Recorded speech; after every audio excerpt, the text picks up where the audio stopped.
Good morning, dear students. I am Professor Neha Khare from SIRT College, Bhopal. Today we will discuss about in EES or Environmental Engineering Energy Science. Okay, ये जो subject है आपका, ये आपको BTech में भी काम में आने वाला है और पॉलीटेक्निक की क्लासेस में भी आपको काम में आएगा. सो फर्स्ट टॉपिक आज है अपना energy. What is energy and introduction of energy. Energy क्या होती है उसके बारे में हम पढ़ेंगे आज.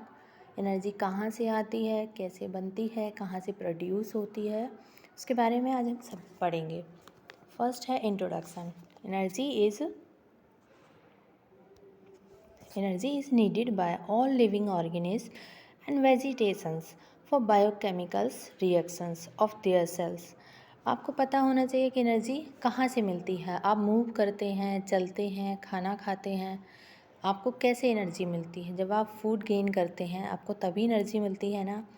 ऐसे ही प्लांट सेल्स में कहाँ से एनर्जी मिलती है. प्लांट कैसे ग्रो करते हैं, वी विल कैसे ग्रो करेंगे, हम कैसे ग्रो करेंगे, है ना. बिना एनर्जी के ना तो कोई मूव कर सकता है और ना प्लांट ग्रो कर सकते हैं.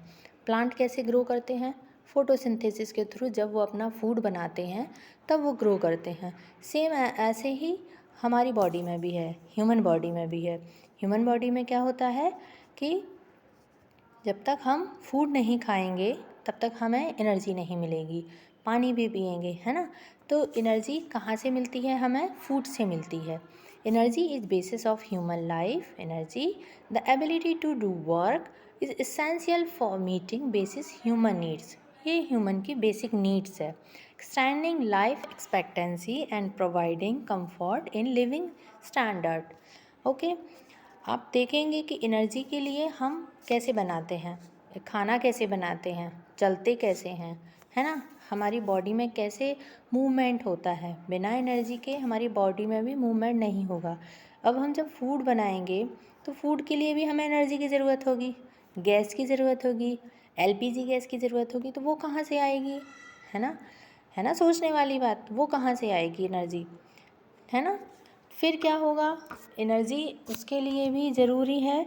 किसके लिए, जो हम बनाते हैं, जो हम प्रोडक्ट बना रहे हैं.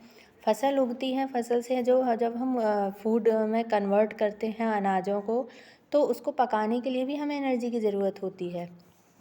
तो the fire was the first form of non energy used for cooking heating purpose, है ना. इलेक्ट्रिसिटी क्या है, वो भी एक तरह की एनर्जी है ना. लाइट जो बल्ब जल रहे हैं वो भी एनर्जी है ना. द फॉर्मेशन ऑफ फॉसिल्स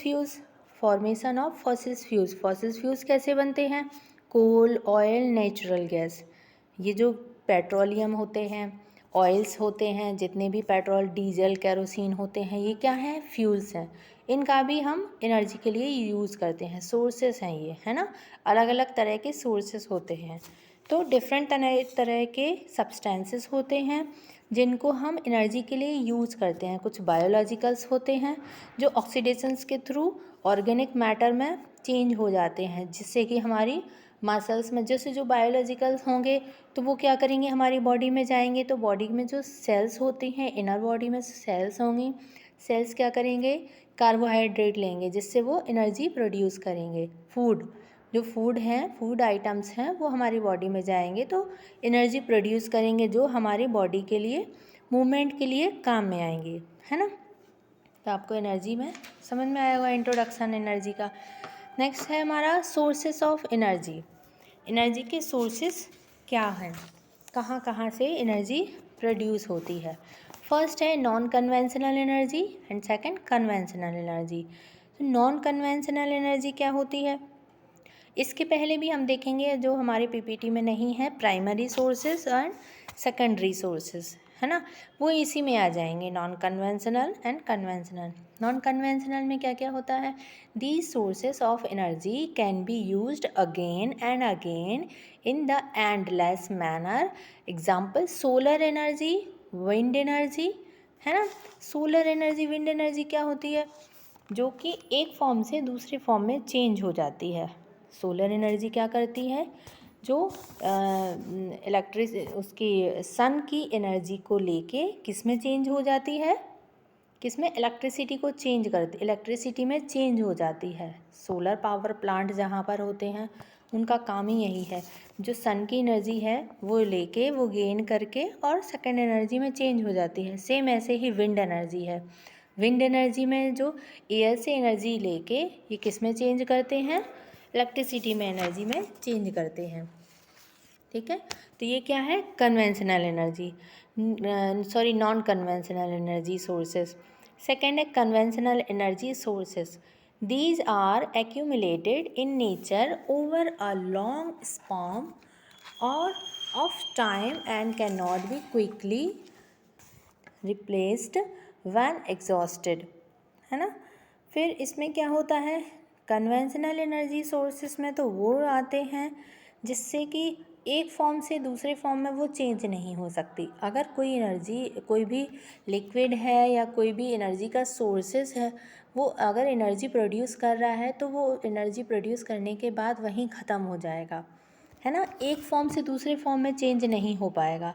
जैसे कि suppose kerosene, fuse, fossils fuse, जितने भी फॉसिल्स फ्यूल्स हैं इसमें हम आपको शो करके दिखा देंगे कि जितनी ये है कन्वेंशनल एनर्जी सोर्सेस में, कि ये वाला कन्वेंशनल एनर्जी सोर्सेस में इसमें फॉसिल्स फ्यूल्स भी आते हैं, है ना।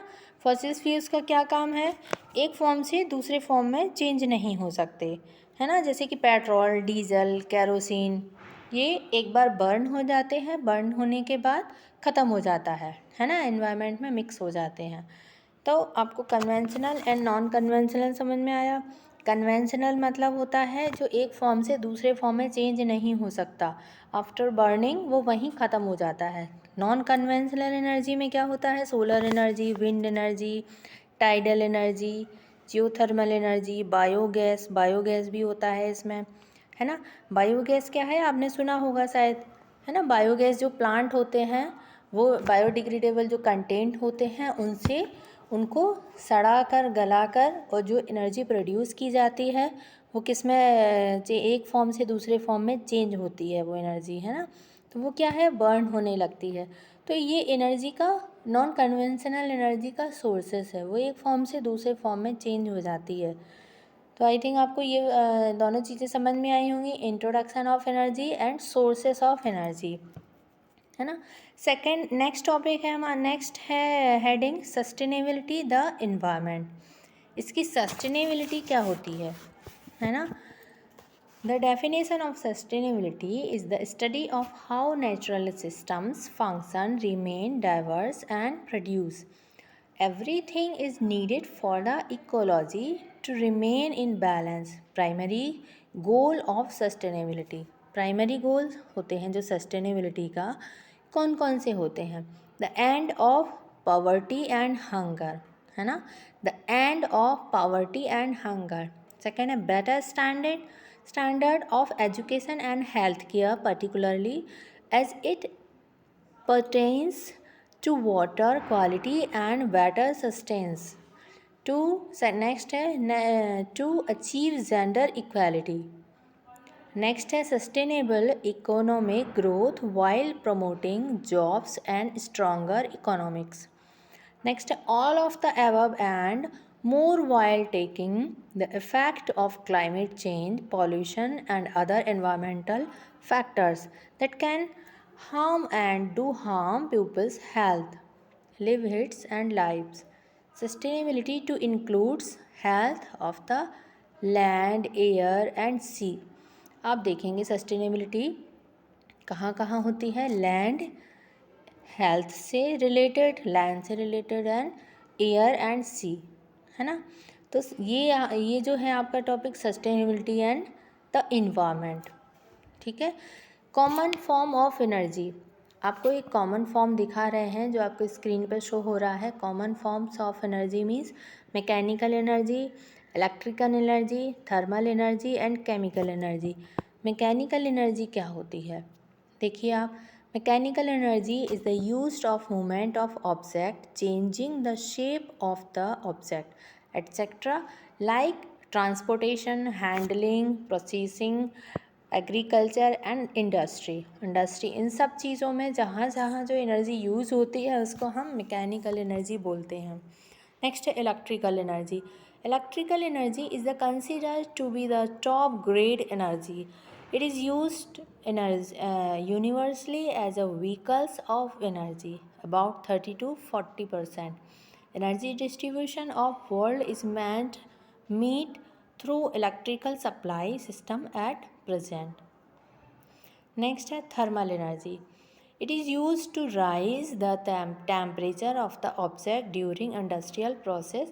It can also be converted to mechanical energy with the help of heat engine. Thermal energy कहाँ से आती है? जब मैकेनिकल एनर्जी चेंज होती है ना, हीट इंजन में। नेक्स्ट है chemical energy. Chemical energy, fuel and organic matters contain chemical energy. जितने भी फ्यूल्स एंड ऑर्गेनिक मैटर होते हैं, जो सड़े गले पदार्थ होते हैं, वो किस में चेंज होते हैं? केमिकल एनर्जी में। Exothermic chemicals reactions related heat energy, है ना। Also chemical energy is directly converted into electrical energy in fuel cells. जितनी भी केमिकल एनर्जी होती है वो डायरेक्टली किस में कन्वर्ट होती है? फ्यूल सेल्स में। जितने भी फ्यूल्स निकलते हैं, अंडरग्राउंड फ्यूल्स निकलते हैं, जो रॉ मटेरियल वाला ऑयल्स निकलता है, वो किसके फॉर्म में निकलता है? रॉ मटेरियल के फॉर्म में, है ना। उसको हम किस में फ्लक्चुएशन के थ्रू जब हम उसका प्योरीफिकेशन होता है तो वो kerosene, petrol, diesel, kerosene, paraffins oils, अलग अलग पार्ट्स में वो डिवाइडेड हो जाता है। तो ये क्या है? एक तरह से केमिकल एनर्जी है, जो कि एक एक्सोथर्मिक केमिकल रिएक्शंस के थ्रू हम इसको एक फॉर्म से दूसरे फॉर्म में चेंज करते हैं। Electrical energy in fuel cells, batteries etcetera and into thermal energy by combustion. Okay, तो जो केमिकल एनर्जी है वो आफ्टर बर्निंग के थ्रू क्या होता है? थर्मल एनर्जी में चेंज हो जाता है। ठीक है। नेक्स्ट है हमारा topic classification of energy sources. Energy के जो बेसिक सोर्सेस हैं वो उनका क्लासिफिकेशन बताया गया है कि किन किन तरीके से इसका क्लासिफिकेशन किया गया है। बेस्ड ऑन यूजेबिलिटी, फर्स्ट है बेस्ड ऑन यूजेबिलिटी। उसके यूजेबिलिटी, आप किस तरह से उसका यूज़ कर रहे हैं, उसके बेस पे एनर्जी को किस तरह से क्लासीफाई किया गया है। Primary sources, intermediate and secondary sources. Second है based on traditional use, conventional energy sources, non conventional energy sources. Next है based on long term availability. ये किस में डिवाइडेड किया गया है? Non renewable sources and renewable sources. Next है based on commercial applications, commercial energy sources and non commercial energy sources. And last है हमारा बेस्ड ऑन ओरिजिन। ओरिजिन के बेस्ड पर हम इसको किस तरह से क्लासिफिकेशन कर सकते हैं। फर्स्ट है fossil fuels, nuclear energy, hydro energy, solar energy, wind energy, biomass energy, geothermal energy, tidal energy, ocean thermal energy and ocean wave energy.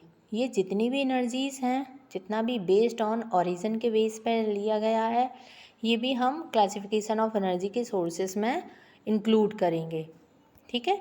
Next रहेगा हमारा based on usability of energy sources.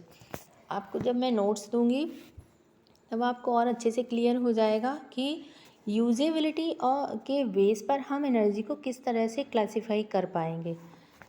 ठीक है। Next हमारा topic रहेगा, इसके बाद हम देखेंगे बेस्ड ऑन जो यूजेबिलिटी ऑफ एनर्जी सोर्सेस है, तो primary sources, intermediate and secondary sources, इनके बारे में आप एग्जांपल देख लेंगे इसका। नेक्स्ट है based on traditional use, conventional and non conventional. ठीक है। नॉन कन्वेंशनल अभी आपने पढ़ा है solar, wind and biomass. Conventional में आपने देखा है fossil fuels and nuclear, hydro electric power, है ना। Based on long term availability, इसमें आता है non renewable and renewable.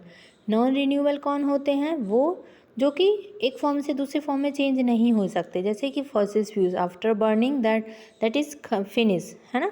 After burning के बाद वो ख़त्म हो जाते हैं। रिन्यूएबल एनर्जी क्या होती है? हम उसको एक फॉर्म से दूसरे फॉर्म में चेंज कर सकते हैं। नेक्स्ट है हमारा based on commercial application. Commercial application में हम मतलब एनर्जी को बहुत ज़्यादा क्वांटिटी में कमर्शियल बेस पर उनका हम किस तरीके से यूज़ कर सकते हैं। The secondary usability energy for such as electricity, petrol, diesel etcetera और एसेंशियल फॉर कमर्शियल एक्टिविटीज़, है ना। कमर्शियल एक्टिविटीज़ पे मैक्सिमम जो गाड़ियों में यूज़ हो रहा है, ट्रक में यूज़ हो रहा है, कारों में यूज़ हो रहा है, वो कमर्शियल बेस पे कहलाएगा।